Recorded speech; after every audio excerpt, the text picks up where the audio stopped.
पहले simple interest पढ़ते हैं, उसके बाद कंपाउंड इंटरेस्ट पढ़ते हैं, लेकिन इन दोनों को लगभग एक साथ पढ़िए, क्योंकि इन दोनों चैप्टर का एक समूह है।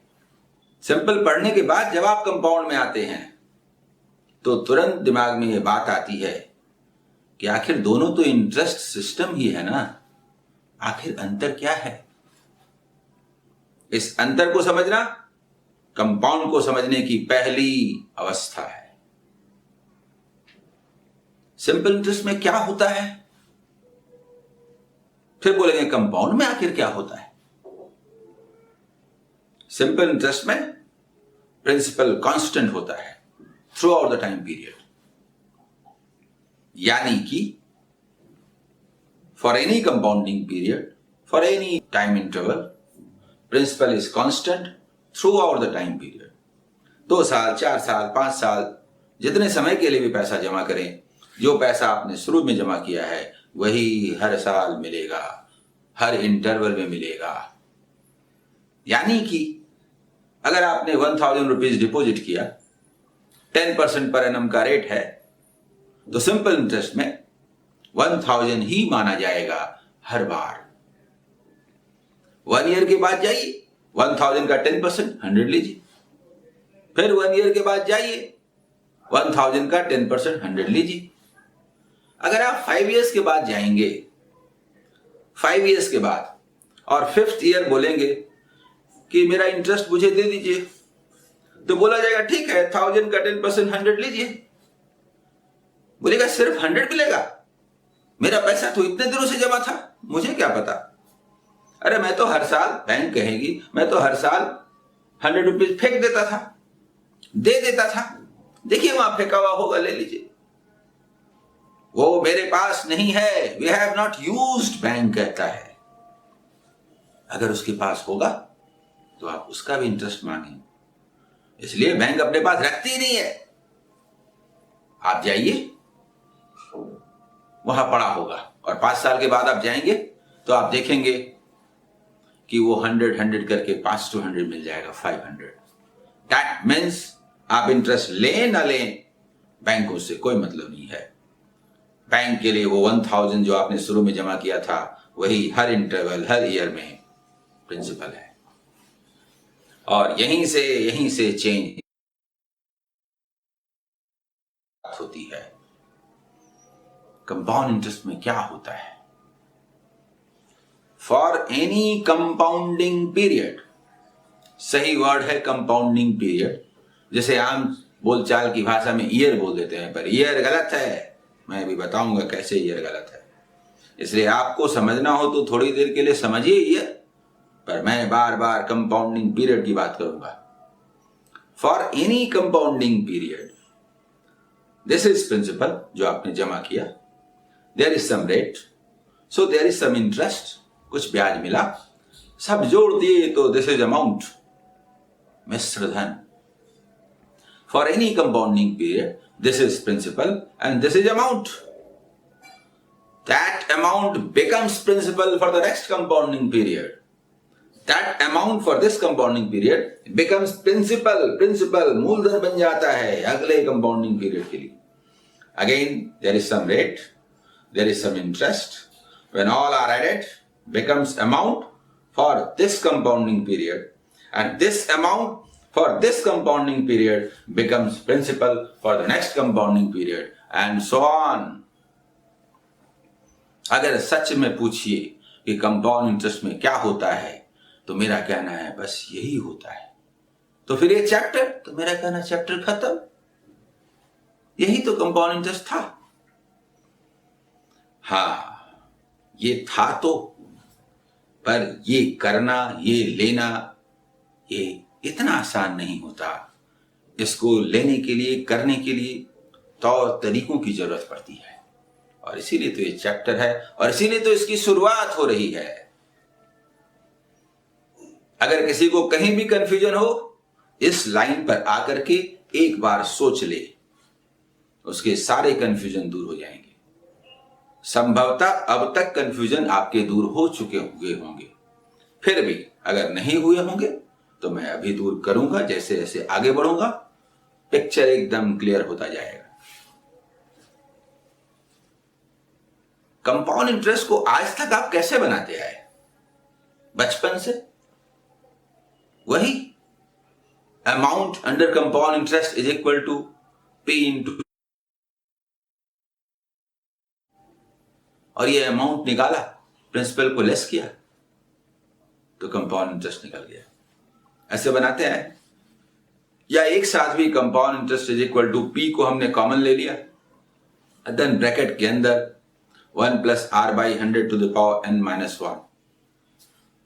इन दो फॉर्मूलों का आप इस्तेमाल करते आए हैं बचपन से, और ये आपको बहुत टेढ़ा लगता रहा है। 2 कंपाउंडिंग पीरियड में शायद बना भी लेते हैं, 3 में तो पसीने छूटने लगते हैं। और इसका सबसे बड़ा डिमेरिट क्या है जानते हैं इस सिस्टम का? पूछे सेम प्रिंसिपल, सेम रेट और सेम इंटरवल ऑफ टाइम के लिए, what is the difference between CI and SI, compound interest और सिंपल इंटरेस्ट में क्या अंतर है? तो परंपरागत तौर पर जो आप बनाते आए हैं उसके मुताबिक आप पहले सिंपल इंटरेस्ट निकाल लेते हैं उस प्रिंसिपल, उस रेट, उस टाइम से, फिर कंपाउंड इंटरेस्ट में फिर अमाउंट निकालते हैं, फिर प्रिंसिपल को लेस करते हैं, फिर कंपाउंड इंटरेस्ट निकलता है, फिर लेस कर देते हैं। यानी डिफरेंस निकालने से बड़ा काम आपको कुछ नहीं लगता, सबसे पेचीदा काम लगता है उस सिस्टम में। आज मैं जिस सिस्टम की बात करूंगा उस फॉर्मूले को भूल जाइए, उसकी तनिक भी आवश्यकता नहीं है, किसी क्वेश्चन के लिए आवश्यकता नहीं है। तो कैसे बनाएंगे? तो मैं तो कहता ही हूं, मैथमेटिक्स दिखाई देता है, देख लीजिए तो आंसर। डिफरेंस हमारे सिस्टम में सबसे पहले निकलता है। डिफरेंस किसे कहते हैं? थोड़ा क्लियर हो लीजिए, क्योंकि एक बार जब कॉन्सेप्ट क्लियर हो जाएगा तो फिर किसी भी क्वेश्चन को आप या तो विदाउट यूजिंग पेन पेपर या बस हल्का सा थोड़ा सा लिख करके बना सकेंगे। मैं बार बार विदाउट यूजिंग पेन पेपर जरूर बोलता हूं, लेकिन हम उस मेथड के लिए नहीं बने हैं, वो मेथड हमारे लिए बना है। कैलकुलेशन का बड़ा भाग करके उसके रिजल्ट को लिख दीजिए, उसको याद मत रखिए विदाउट यूजिंग पेन पेपर के चक्कर में, चौपट हो जाएगा। फिर कैलकुलेशन का दूसरा भाग करके लिख दीजिए और फिर बोलिए आंसर। यही मेरे इस स्लोगन का मतलब है। फिर कंपाउंड इंटरेस्ट में डिफरेंस किसको कहते हैं जो बोल रहे थे, लेकिन उसके पहले मैं कहूं कि डिफरेंस बोलते किसको है। जैसे मान लीजिए कि एक व्यक्ति A है और उसके पास 10 रुपीज है और मैं हूं B, हम दोनों के बीच जो पैसों का डिफरेंस है वो 2 रुपीज है। सुनिए, मेरे फ्रेंड A के पास 10 रुपीज है, मैं हूं B और हम दोनों के बीच पैसों का डिफरेंस 2 रुपीज है। तो मेरे पास कितना पैसा हुआ? तो आप बोलेंगे 12, मैं बोलूंगा 8। ना आप सही है ना मैं, न आप गलत है न मैं, कौन सही है भगवान जाने। क्योंकि उस व्यक्ति के पास 10 है तो मेरे पास 12 है तो भी डिफरेंस 2 है, मेरे पास 8 है तो भी डिफरेंस 2 है, मेरे पास कितना है नहीं मालूम, आइदर 12 और 8। This is not answer. आपको एक आंसर देना पड़ेगा, कांट सही नहीं बता सकते। डिफरेंस यही 2 डायरेक्शन में होता है, कौन किससे बड़ा है नहीं मालूम, लेकिन जितना भी बड़ा है या छोटा है उतने से ही है, यह डिफरेंस का अर्थ है। पर कंपाउंड इंटरेस्ट सिंपल इंटरेस्ट के या तो बराबर होता है या उससे ज्यादा होता है, कम कभी नहीं होता। दैट मीन्स, ये मूल बात है, दैट मीन्स कंपाउंड कम तो हो नहीं सकता। तो अंतर का सीधा अर्थ यह है कि कंपाउंड सिंपल से कितना ज्यादा है, बराबर है तो नहीं ज्यादा है, 0 है। दैट मीन्स कहीं भी सिंपल इंटरेस्ट अगर आपको मालूम है और सिंपल के साथ कंपाउंड का डिफरेंस मालूम है, उसको ऐड कर दीजिए, कंपाउंड बन जाएगा। ये बेसिक बात है। ये किस किस तरह से होता है शायद मेरे बोलने पर समझ में आ गया होगा, नहीं आया होगा तो मैं बोर्ड पे बनाऊंगा तो आ जाएगा। हमारे सिस्टम में पहले डिफरेंस निकलता है, ऐड करते हैं कंपाउंड निकलता है, ऐड करते हैं प्रिंसिपल में अमाउंट निकल जाता है। डिफरेंस निकालना सबसे आसान है। अच्छा, मैंने आपसे कहा उस फॉर्मूले को भूल जाइए, ठीक है, फॉर्मूले को तो भूल जाएंगे, बनाएंगे कैसे? तो मैं वैकल्पिक विधि मेथड बताता हूं, आइए देखिए, बोर्ड पर बताता हूं, बोर्ड पर, कि आखिर उसको भूल जाएंगे तो करेंगे क्या। उस फॉर्मूले से तो मेरा बचपन का साथ है, इतना लंबा 10-12 साल का साथ, उसको छोड़ने में तो बहुत दर्द होगा। तो मैं एक मेथड लूंगा तो 2 दूंगा, एक छोड़ने के लिए कहूंगा तो 2 दूंगा।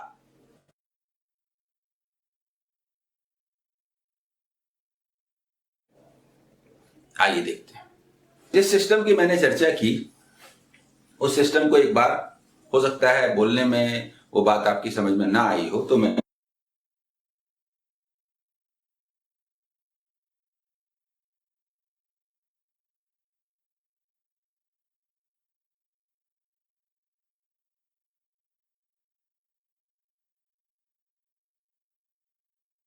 है 10% दीजिए 1 ईयर के बाद। 10% कितना होगा? 100 रुपीज दीजिए, ये दीजिए, कितना हुआ? 1100 रुपीज। 1 ईयर के बाद लेने जाए तो क्या होगा? 1100 रुपीज, यही मेरा पैसा है, चाहूं तो ले लूं, चाहूं तो छोड़ दूं, ठीक है, आऊंगा मैं 1 ईयर के बाद। फिर रेट 10% पर है ना, 10% कितना मिलेगा? 110। फिर 1 ईयर यानी कुल मिला के 2 ईयर्स के बाद आएंगे तो कितना होगा? 1210। देखिए 2 साल हो गया, दे दीजिए मेरा पैसा, ये लेके चला जाऊंगा। नहीं नहीं नहीं, मुझे छोड़ना है, यही मेरा प्रिंसिपल है, 1 ईयर के बाद आऊंगा, 10% लूंगा, लीजिए 10% भाई, 121।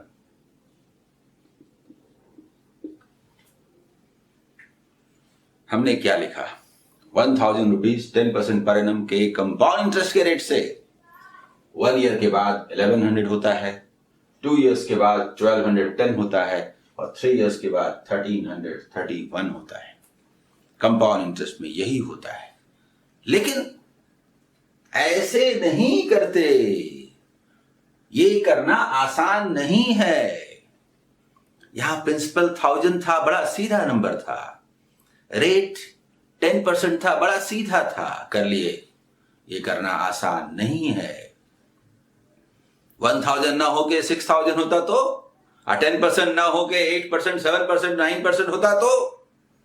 इसलिए मेथड की बात कीजिए, मेथड की, और उस मेथड की बात करेंगे, लेकिन उसके पहले मैं वैकल्पिक जो तरीका है वो दे देता हूं, फिर बात करूंगा। देखिए वैकल्पिक तरीका क्या है, मैं पहले 2 ईयर्स के लिए बात कर लेता हूं।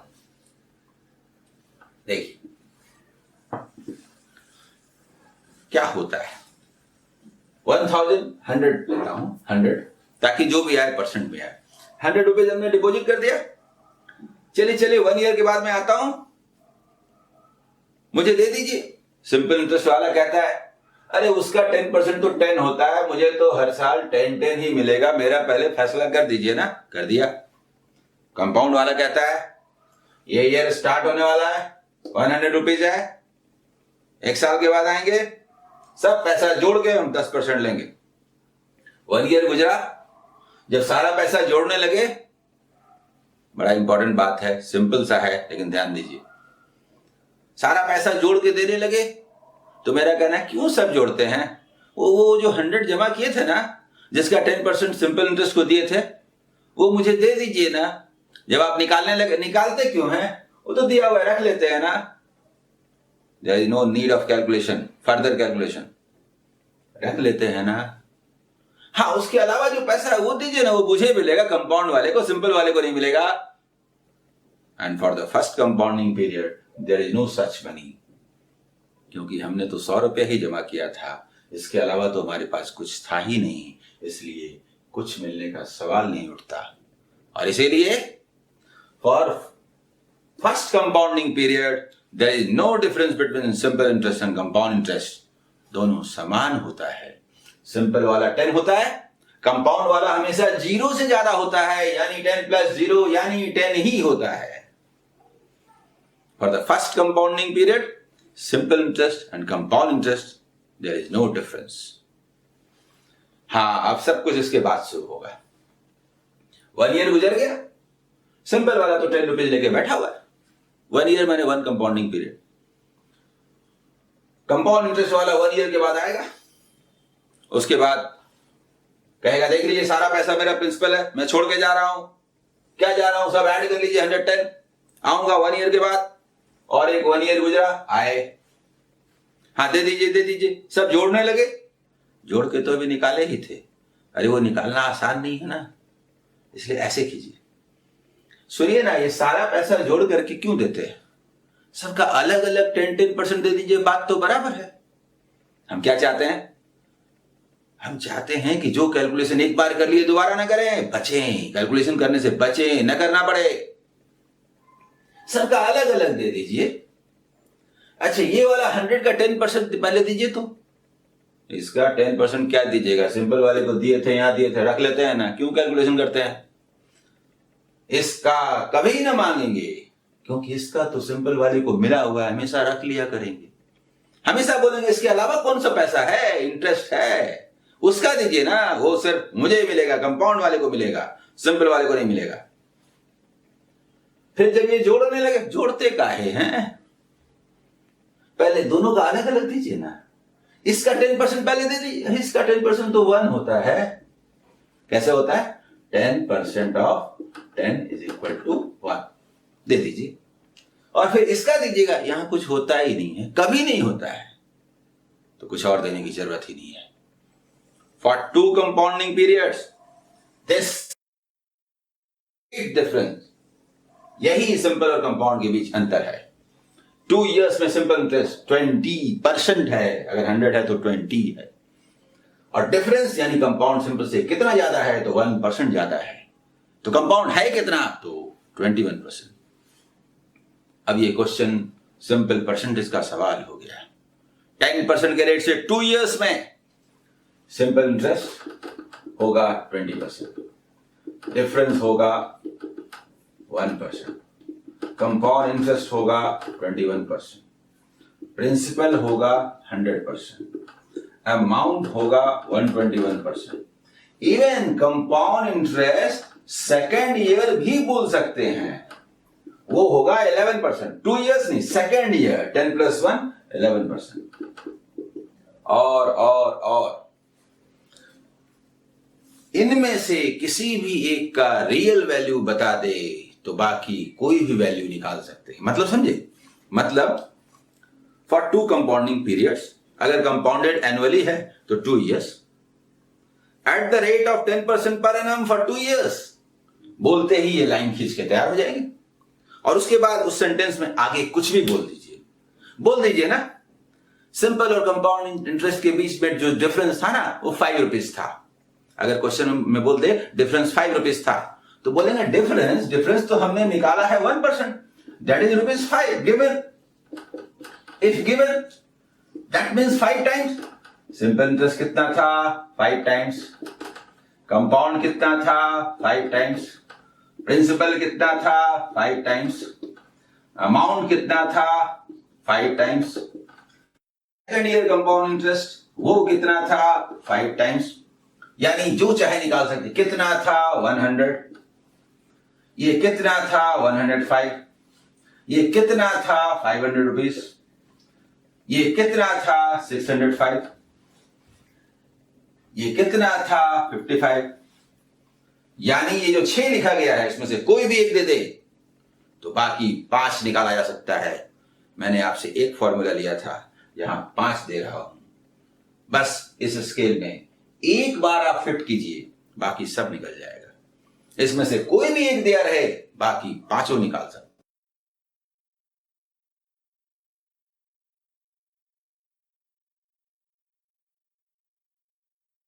अब मैं बात करता हूं 3 कंपाउंडिंग पीरियड के लिए। 2 कंपाउंडिंग पीरियड तो समझ गए, रियल में प्रॉब्लम 3 में आता है, पर कोई प्रॉब्लम नहीं है, मैं ध्यान देने के लिए कह रहा हूं। ध्यान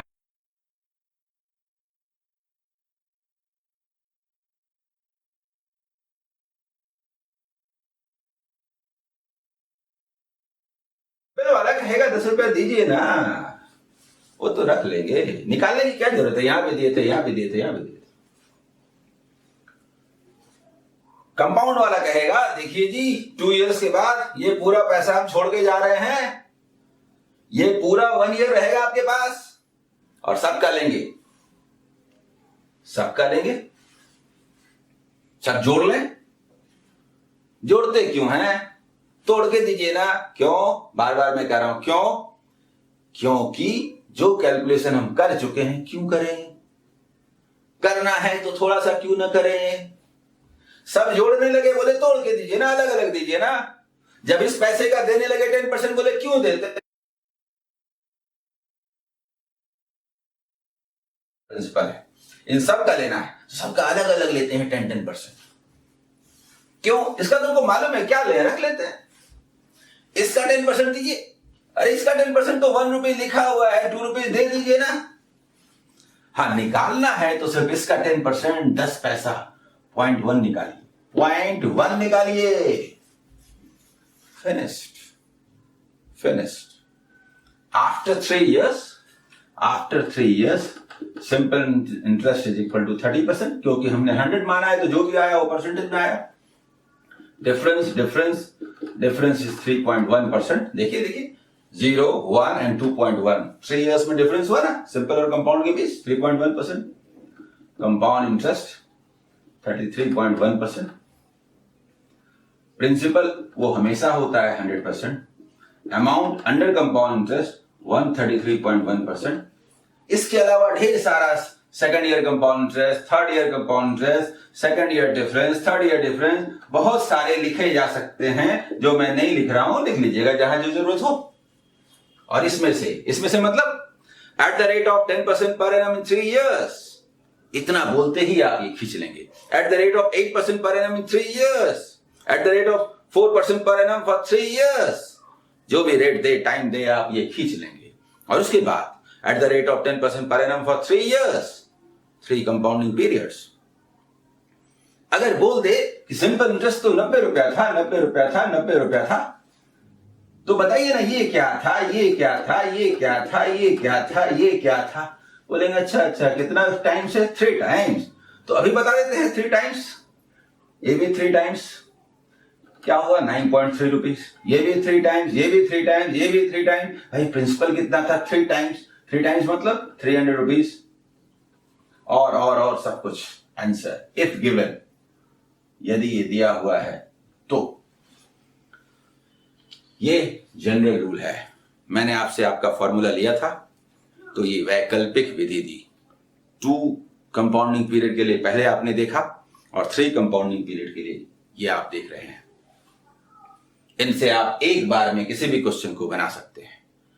ये फॉर्मूला मैंने क्यों दिया, आपका कॉन्फिडेंस हिल गया था ना, वो बहाल हो जाए इसलिए दिया। अदरवाइज मैं इन फॉर्मूले का इस्तेमाल बहुत कम करूंगा, बहुत कम करूंगा। जरूरत ही नहीं पड़ेगी। इवन इस सिस्टम, इस फॉर्मूले की जरूरत ही नहीं पड़ेगी। अरे यहां आने के पहले ही आंसर हो जाएगा। सिस्टम याद रहे, सिस्टम याद रहे, सिस्टम याद रहे। अब जो कुछ भी मैंने कहा है क्वेश्चन सॉल्व कर करके बना बना के दिखाऊंगा। आइए देखते हैं। फर्स्ट क्वेश्चन है, Amit Kumar invested an amount of ₹15,000 at the compound interest rate of 10% per annum for a period of 2 years. What amount will he receive at the end of 2 years? Question को थोड़ा समझिए। कुछ नहीं कहा गया, इसका मतलब इंटरेस्ट इज कंपाउंडेड एनुअली। इसका मतलब क्या है कि 1 ईयर के बाद ही जो इंटरेस्ट होगा उसको उस मूल प्रिंसिपल में ऐड करेंगे जो कि आपने जमा किया था, और फिर 1 ईयर के बाद ही, फिर 1 ईयर के बाद ही। यानी पहले इस क्वेश्चन में कोई प्रॉब्लम नहीं है। टाइम 2 ईयर्स है, इंटरेस्ट इज कंपाउंडेड एनुअली नहीं लिखने पर भी लिखा हुआ माना जाता है। तो 2 ईयर्स में 1 ईयर कितने होंगे? 2 क्लियर है, 2 टाइम्स होगा। रेट हमेशा परसेंट पर एनम में होता है और उसको हम लोग कंपाउंडिंग पीरियड में बदलते हैं। कंपाउंडिंग पीरियड मतलब 1 ईयर के बाद। तो 1 ईयर में तो रेट 10% दिया ही हुआ है, इसीलिए क्वेश्चन एकदम सीधा है। अभी जो आपने पढ़ा उसका इस्तेमाल देखिए। मैं पहले बना देता हूं फिर बात करता हूं। जिस तरह से ऑपरेट करने के लिए कहा गया उसका महत्व देखिए। ये 15,000 हमने डिपॉजिट किया है, रेट है 10% पर एनम। कंपाउंड इंटरेस्ट निकालना है या अमाउंट निकालना है, तो बोलेंगे पहले सिंपल इंटरेस्ट वाले को दीजिए ना, 1500 रुपीज दे दीजिए, दे दीजिए, दे दीजिए, दे दीजिए। अरे मेरा तो कंपाउंड है ना, यहां तो कुछ मिलता नहीं है, यहां मिलता है 150, दे दीजिए, फिनिश्ड। मुझे क्या मिलेगा? क्या मिलेगा? 15,000 तो हमारा मूलधन था। सिंपल इंटरेस्ट 3,000 है, 3,000, और डिफरेंस कंपाउंड 150 है, तो 3,150 रुपया हमारा कंपाउंड इंटरेस्ट है। 18,150 रुपया आंसर। नहीं आया समझ में? आइए देखिए, जो पैसा हमारा डिपॉजिट है 15,000, उसका पहले सिंपल इंटरेस्ट ले लेते हैं। तो 10% क्या होगा? 1500 करके होगा। अब इस पैसे का तो आप ले चुके हैं इंटरेस्ट, कंपाउंड इंटरेस्ट में भी। अब इसके अलावा फर्स्ट ईयर तो कुछ होता नहीं है, इसलिए कुछ एक्स्ट्रा मिलेगा नहीं। सिंपल वाले को भी 1500, कंपाउंड वाले को भी 1500 प्लस 0 यानी 1500। सेकंड जब स्टार्ट हुआ तो सिंपल वाले के लिए तो प्रिंसिपल वही है 15,000, उसका 10% मिला 1500। यहां कंपाउंड वाला कहेगा इस पूरे पैसे का चाहिए। अरे इसका तो आप ले ही चुके हैं, इसका लीजिए ना, और इसका 10% क्या होगा? 150। बस यही डिफरेंस है। फिनिश्ड। समझ में आया? आपको फॉर्मूला का इस्तेमाल नहीं करने के बारे में मैंने सलाह दी थी और वैकल्पिक मेथड भी बताया था। ये बेस्ट है, ऐसे ही बनाना है। हालांकि आप चाहे तो उसका इस्तेमाल भी कर सकते हैं, लेकिन उसका स्थान दूसरे नंबर पर है। दूसरा मेथड बोलेंगे, पहला नहीं। पहला मेथड तो यही क्या है? At the rate of 10% per annum. अभी हम लोग निकाले थे 10, 10, 20 सिंपल। निकलेगा तो बहुत सारा, सबकी जरूरत नहीं है। एक वो जो दिया है, दूसरा वो जो निकालना है।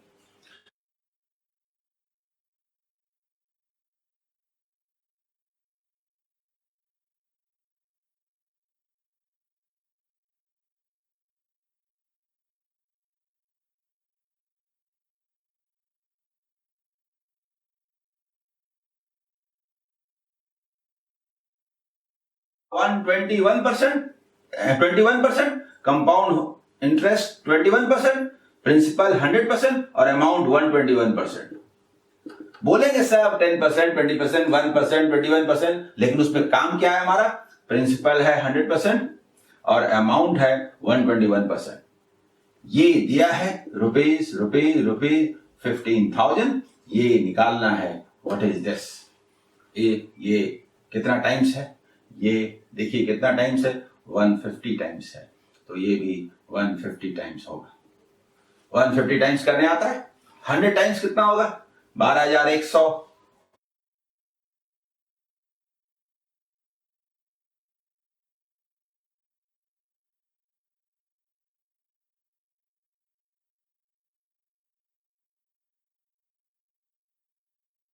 हमारे बनाने का तरीका ये है। ये 2 कंपाउंडिंग पीरियड 2 इयर्स के लिए बात थी। ठीक इसी क्वेश्चन को मैंने दोबारा लिखा है, लेकिन टाइम 3 इयर्स। सेम क्वेश्चन है, वही प्रिंसिपल है, for a period of 3 years, for a period of 3 years. Same question है, टाइम को बदल दिया है कि नहीं, ये 3 इयर्स होता तो क्या होता। 3 इयर्स के लिए कुछ नहीं होता, वैसे ही होता। देखिए सोचने का तरीका क्या है। अरे 15,000 हमने जमा किया है तो 1500 दे दीजिए, ये तो मिलेगा ही मिलेगा। कंपाउंड वाले को ज्यादा मिलेगा, इस पैसे के अलावा जो पैसा होगा उसका मिलेगा। पर पहले कंपाउंडिंग पीरियड के लिए ऐसा कोई पैसा नहीं होता, इसलिए ऐसा कुछ नहीं मिलता। सेकंड के लिए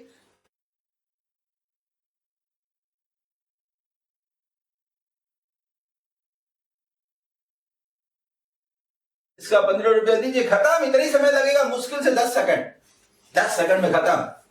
वो 3 इयर्स के लिए कंपाउंड इंटरेस्ट वगैरह जिसको बनाने में आप 5-7 मिनट लेते थे, 10 सेकंड में खत्म।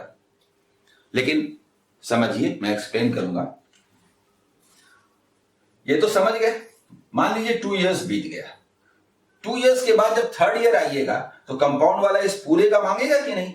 इस पूरे का बारी बारी से देते हैं। क्या? देखते रहिए, मैं ये हाथ घुमाता रहूंगा। इस पूरे का, इस पूरे में इसका तो आप ले चुके, तो उसको छोड़ दीजिए सिंपल इंटरेस्ट के रूप में। इस पूरे का अलग अलग लीजिए। क्या? 10%। अरे इसका 10% तो जानते हैं 150, तो इन दोनों का पहले 150, 300 दे दीजिए ना, और इसका 10% निकालिए ना। ये तो rough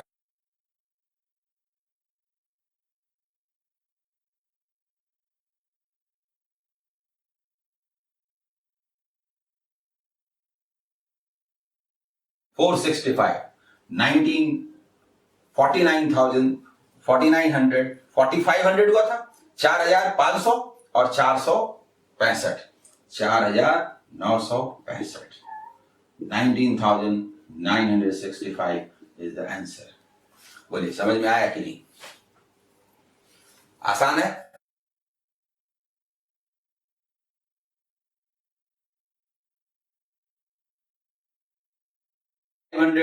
is borrowed at CI at the rate of 4% per annum.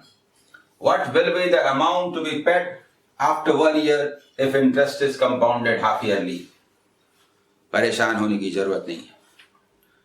Interest yearly भी हो सकता है, हाफ ईयरली भी हो सकता है, क्वार्टरली भी हो सकता है। सवाल है how many half years are there, how many quarters are there.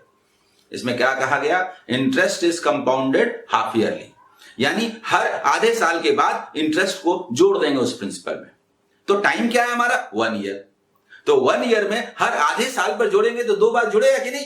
This is number of compounding period. तो 1 ईयर में कंपाउंडिंग पीरियड यानी 6 महीना कैट होगा 2 ठो, तो 2 बार निकाल के जोड़ा जाएगा। और रेट हाफ ईयर में लेने जाइएगा तो लिखा है 4% पर एनम, तो 2% देगा ना। यानी बात एकदम सिंपल है।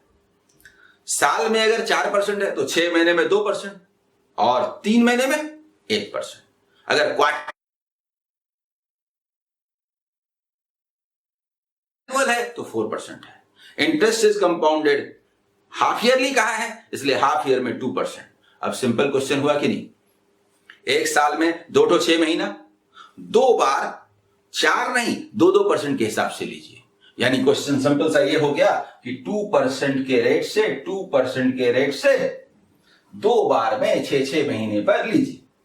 आप तो जानते हैं 1% कितना होता है? 75। तो 2% कितना हुआ? 150। सिंपल इंटरेस्ट तो हो गया। डिफरेंस, अरे पहली बार तो कुछ होता ही नहीं, और दूसरी बार 1% कितना होता है? 1.5 रुपीज। तो 2% कितना हुआ? 3 रुपीज। बस फिनिश्ड।